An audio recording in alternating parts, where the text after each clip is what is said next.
Sveiki, brangiai. Noriu šįkart pasidalinti, ar yra skirtumas tarp religingo žmogaus ir tikinčio žmogaus. Mane paragino apie šitai pakalbėti žmonių komentarai. Kažkaip nelabai tikėjus, kad žmonės, tie, kurie abejoja šventų raštu, rašys komentarus man, kad ten negalima pasitikėti, kad čia žmonės prigalvojo tas religijas, kad valdyti žmonėm ir taip toliau. Aš daug nevardinsiu, bet va dabar noriu tiesiog pasidalinti savo tiesiog patirtimi, kaip man buvo.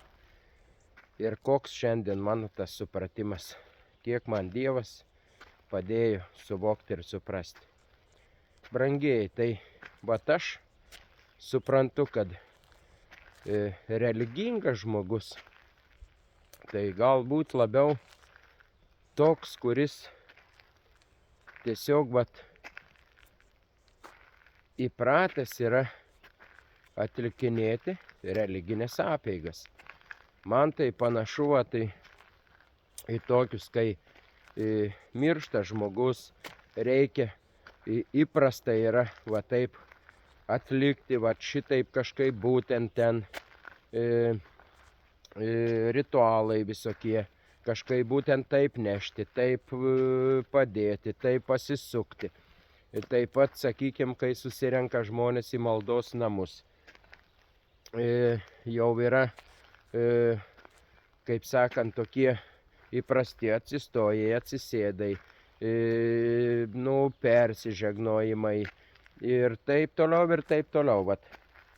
Visa tai aš suprantu, kad tai yra būtent religijos. O kas buvo su religijom? Man žmonės ten įrašė, kad atėjo čia su kalavijais, pagonis tiesiog privertė pasikrikštyti ir atnešė mums tą meilę su kalaviju, žinote. Aišku, mes žinom istoriją ir kai pasižiūri inkvizicijos laikai, žmonės deginti ant laužų, tie, kurie kažkaip kitaip žiūrėjo, kažko tai nepritarė, nesutiko. Ir dabar vyksta karai ir tikrai dėl religinių įsitikinimų. Aš nežinau, brangiai, parašykite, ar jūs sutinkat. O dabar norėčiau, ką man reiškia tikėjimas ir kaip aš jį suprantu. Man jau tikėti į Jėzų Kristų, aišku, kažkas pasakys, tai žydų religija. Tai žydams buvo, tai žydų sugalvota, bet jeigu skaitai šventą raštą, aš vadinu šventų raštų, buvo priekaištų. Kodėl šventas? Žmonės parašė, argi žmonės šventini. Dar pats aš pasakiau, kad nėra teisaus, nėra ne vieno. Taip sako Dievo žodis. Tai kaip šventas raštas gali būti parašytas tokių nešventų žmonių. Tai, bandžiau atrašyti ir dabar noriu pasidalinti, kad kas skaito šventą raštą, tas supranta, kad ten yra parašyta, kad labai daug autorių rašė, labai daug žmonių. Aišku, tai yra žmonių rankomis parašyta, vertimai padaryti, žmonės išvertė iš vienos kalbos į kitą. Reikėjo iš to pačio hebrajų kalbos išversti. Kažkur tai vertimų klaidų pasidarė ir kažkaip biški kitaip supratimas ten per vertimus, visokių dalykų. Bet iš tikrųjų yra šventoji dvasia. Tai yra tai, ką Jėzus pažadėjo, kad aš jums atsiųsiu globėją, šventąją dvasią. Ir ji jums primins, ką aš kalbėjau ir dar paaiškins tai, ko jūs šiandien dar daug ką turėčiau pasakyti, bet jūs nepakeltumėte. Tai pasakė Jėzus. Ir dabar žmogus vienas paminėjo, sako, ar buvo tas Jėzus, kažin iš tikrųjų. Brangiai, tai kas šiandien belieka?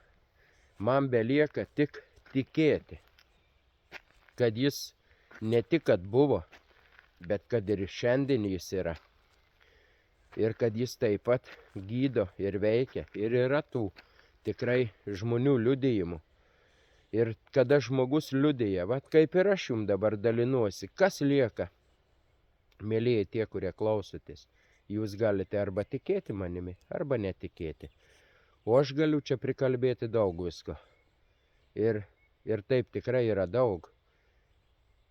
Kokio žmogaus besiklausysi, tu gali pasiimti šventą raštą, paskaityti ir patikrinti, ar jis kalba tiesą, tas žmogus, taip kaip šventame rašte parašyta, ar jis čia kažką savo prikūrė.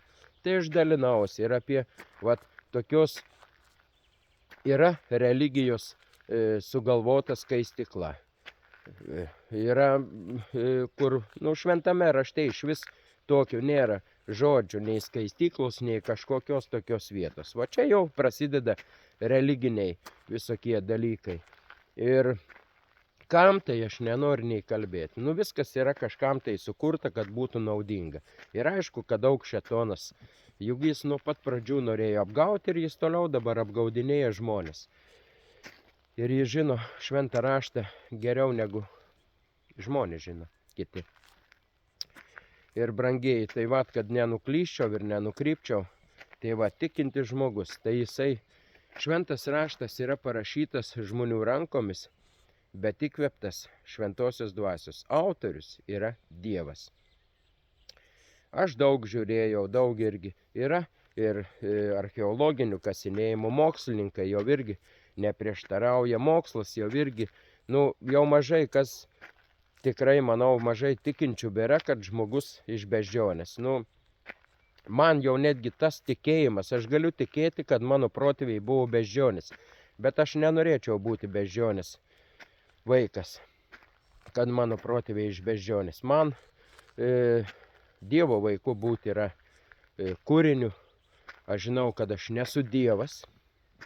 Vienas dalykas, šėtonas pasakė, jūs būsit kaip dievai. Mes daugelis ir įsivaizduojame, kad mes patys savo šeimininkai, aš esu kaip Dievas, bet tik tai žmogus kažko tai negali pasirinkti, kokioje šalyje gimti, odos spalvos, tėvų. Paskui tu daug ką gali rinktis. Tu gali rinktis būti tikinčiu ar netikinčiu, vogti ar nevogti, paleistuvauti, švęsti sekmadienį ar švęsti šabo dieną, tu gali rinktis. Tu gali rinktis valgyti bet ką ar valgyti sveiką maistą. Tu draugus gali. Ir tai, dar jeigu pats nebūsi draugiškas, kažkai ar tu turėsi draugų. Tai brangiai daug. Tu gali pasirinkti, kokią bendruomenę lankyti, kokią religinę bendruomenę lankyti.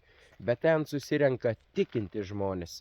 Ir yra kur tiki ir yra kur religingi žmonės. Jie eina todėl, kad protėviai taip tikėjo ir taip išmokė, taip priprato. Ir tada reikia atlikti visokius sutvirtinimo sakramentus ir taip toliau. Ir reiškia, esu išgirdęs tokį žodį kaip sutvarkyti. Mane močiutė kažkada tai irgi norėjo, ne kad visai sutvarkyti, bet aptvarkyti. Tai turėjau irgi ten eiti visokius mokintis ir žinote, bet visus tuos praėjęs, kaip sakant, religinės tas apeigas tokias, visus tuos vadinamus, nežinau kaip čia ir pavadinti tiksliau būtų, bet jie man gyvenime kažkodėl, nieko nepadėjo. Aš esu daug pasidalinęs, kokią aš tą gyvenimą gyvenau. Mylėjai, man teko ir vogti, kai nebuvo ko valgyti vaikystėje. Ir meluodavau, ir apgaudinėdavau, ir tikrai gyvenau netikinčio žmogaus gyvenimą. O paskui bėgi, išpažįsti nuodėmes, nespėjai išeiti iš maldos namų pro duris ir vėl darai tą patį. Ir praėjus savaitę ar kažkiek laiko tu vėl eini ir vėl atsiprašinėjai ir gyvenimas nei trupučio nesikeičia. Kodėl nesikeičia? Todėl, kad reikia Jėzaus, reikia šventosios dvasios. Tik Jėzus, tik šventoji dvasia atėjusi į žmogaus gyvenimą, aš suprantu, gali pakeisti to žmogaus gyvenimą. Ir žmonės yra išvaduojami iš baisiausių ligų, iš priklausomybių ir taip toliau. Ir tam viskam reikia tikėjimo. Jeigu tu netikėsi, Jėzus yra pasakęs apie tai, kad tebūnie tau pagal tavo tikėjimą. Ten daug pavyzdžių šventame rašte yra parašyta, kai ir vienas atėjęs paprašė, kad jo tarnas išgytų ir pasakė, tebūnie pagal tavo tikėjimą. Jėzui netgi nereikėjo eiti, jis grįžo namo ir rado tarną išgyjusi. Tai aš čia švento rašto vietų, kaip sakant, daug necituosiu, vat paprasčiausiai tiesiog vat noriu pasidalinti su jumis, mielieji. Ir aišku, tie, kurie esate krikščionis ir tikite, nelabai čia kažką ir išgirsti, bet va tie, kurie rašote, kurie abejojate, sakykime, švento rašto. Aš dar noriu pasakyti, kuom skiriasi.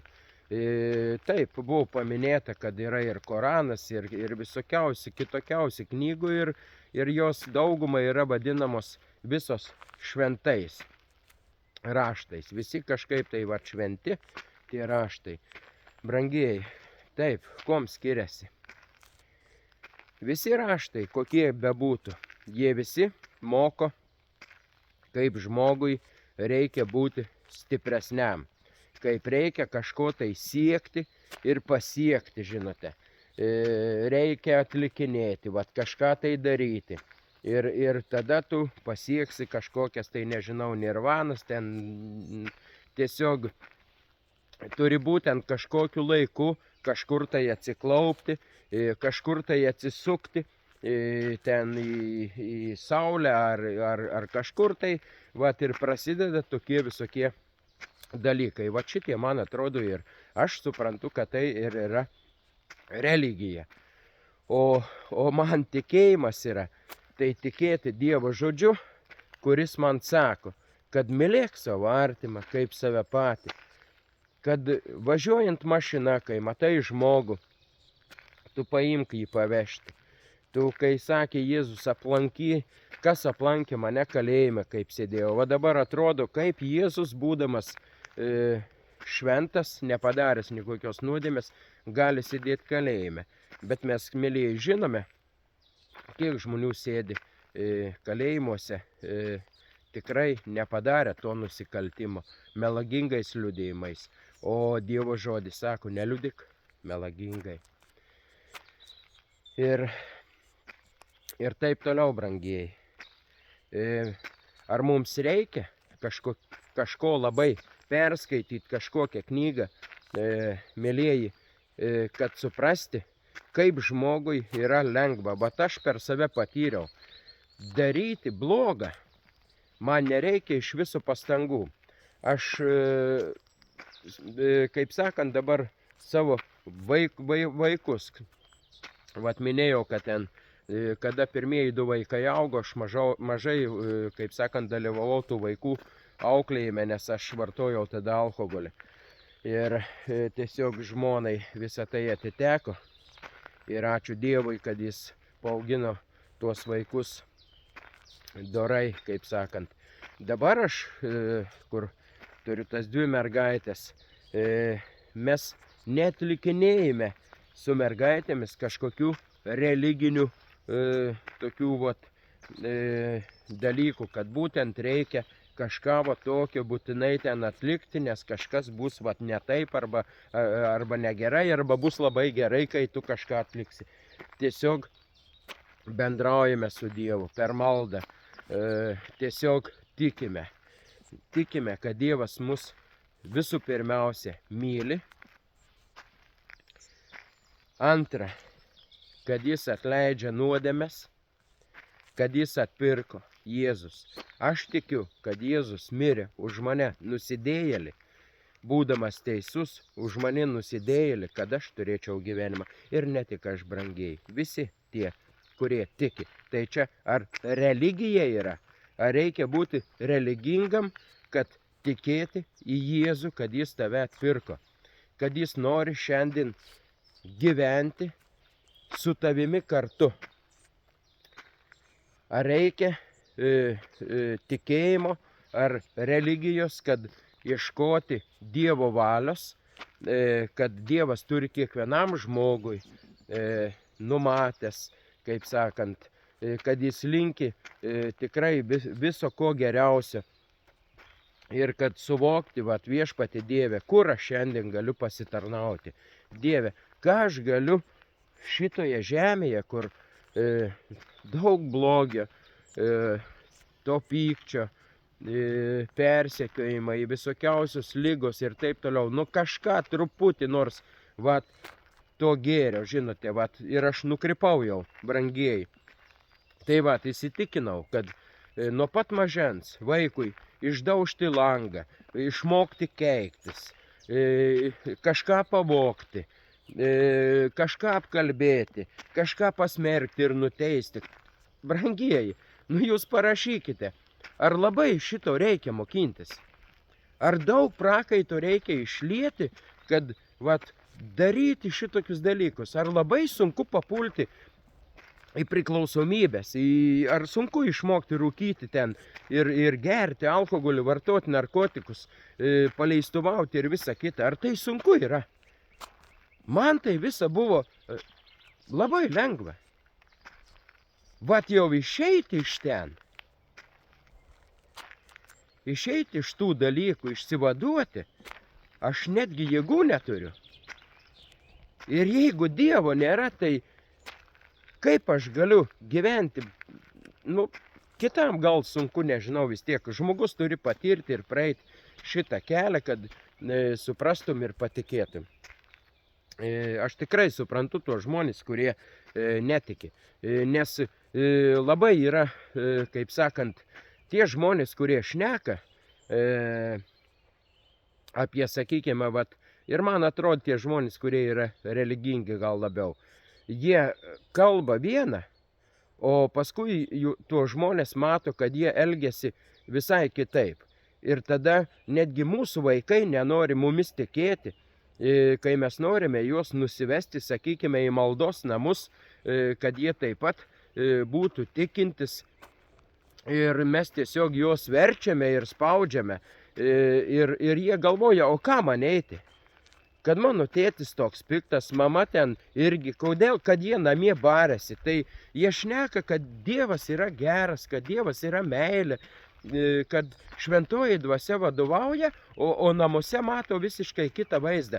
Tai mes ne tik namuose, mes tai matome maldos namuose, į kuriuos renkamės.